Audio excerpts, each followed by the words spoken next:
committee for the last 9 years now.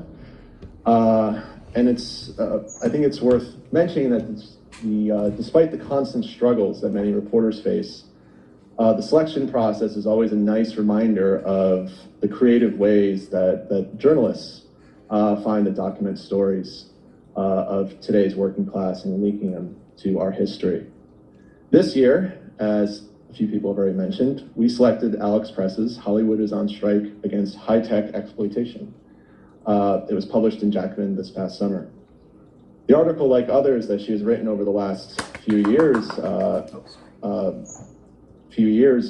makes that link very clear between the past and the present.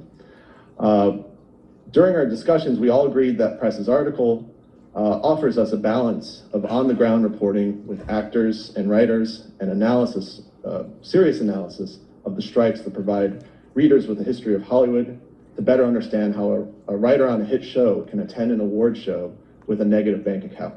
That's one of the more memorable lines from this piece.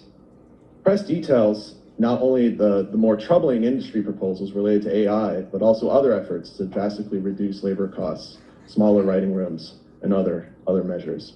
The article makes it clear that, like other sectors of our economy, Hollywood has been further gigified in recent years. Further what? One quote that jumps out in the piece: "Art suffers when you're overworked and taxed this way." That's a quote from one writer.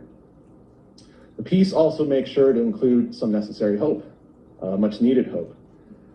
Press shows how both striking actors and writers have made it clear that they recognize the similar threats they face from gigification and new forms of technology that other workers also face. The piece mentions at one point that Amazon drivers and rank-and-file Teamsters attended both the UPS and WGA rallies in California this past spring, which I thought was very, very hopeful.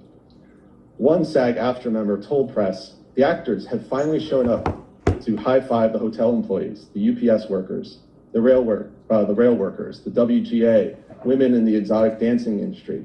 We're saying, I don't know exactly what your struggle is, but I know someone is not treating you as well as they should.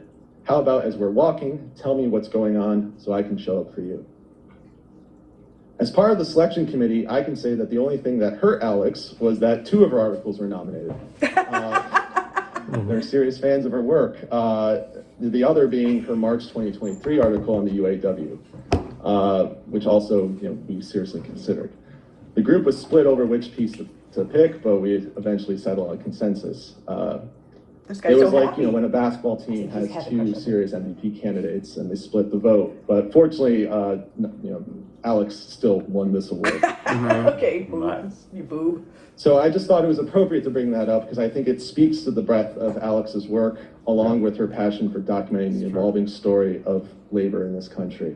So I want to thank Alex and congratulate her for winning this award. Alex Press. We are my brother. And here's a copy of Ordinary People, Extraordinary Lives.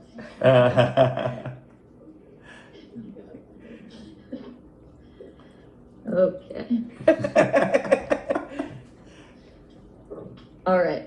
I'm going to attempt to keep this short. Thank you everyone who's here, everyone who put this evening on, everyone who organizes this award. There are so many of you who've already spoken that I'm not going to start naming you because I'll get something wrong and then feel really bad about it.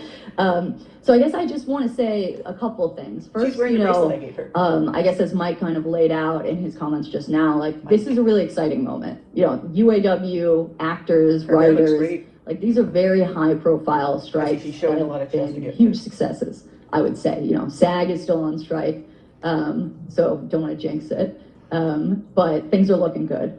And, I'm a product of this moment. I'm in the News Guild. We're going to hear from the president of my local shortly. And, I helped organize a grad union that's now in the UAW, and so it really feels like I'm very lucky to get to write about my class. And the people around me that I've known for a long time. Can you hear me okay? I don't know. Okay, cool. So I guess a few people I want to thank specifically. Micah. I first want to thank, the people that spoke to me that I spent time with for this article. I don't think any of them are here. This one was LA based, though I definitely spoke to some WGA folks on day 1 of the pickets here. and in the many months that you were on strike after that. But, you know, I remember after we published this one, a few people in the industry said, you know, every time you write about Hollywood, it reads like you worked there for decades yourself. And it's totally thanks to the many people who are very generous with their time, that's at all true. I also want to thank my coworkers who are here. Some of them are over there, especially my editor, Micah Utrecht, who has been there for me many, many times in many ways over the years, and also trusts me when I say things like, I need to get to LA tomorrow. He understands that something great is going to come of it, even if he's not really certain that I have an actual plan. And then other than thanking everybody involved in putting this on, especially the members of the Bernhardt family who are here, I guess I want to say something else before I cede my time to the panel. You know, it'd feel weird to accept a journalism award without mentioning that there is currently the deadliest conflict ever, or at least in many decades, for journalists happening right now. I think 36 journalists have now been killed in Israel-Palestine over the past month. The Committee to Protect Journalists says this is the deadliest conflict for journalists since they began keeping the numbers in 1992. So I'd like to say that, you know, in the room, we have people from the WGA, from the News Guild, from other unions, from the labor movement. And I think there are a few things we really need to do right now. You know, one is push for greater press freedom, press access into the Gaza Strip, including urging through our unions that international journalists be let in and not forced to be supervised by the IDF while they're in the Gaza Strip, protections for those already in the Gaza Strip. These are things I know I'm proud that my union supports, and I think it's just, I want to emphasize that this is really an important moment to push on that. And then, you know, for the other labor folks in the room, it's not just happening there, it's not just happening for journalists. You know, so many people are facing repercussions at their jobs right now for speaking up about this. This is a workers' rights issue.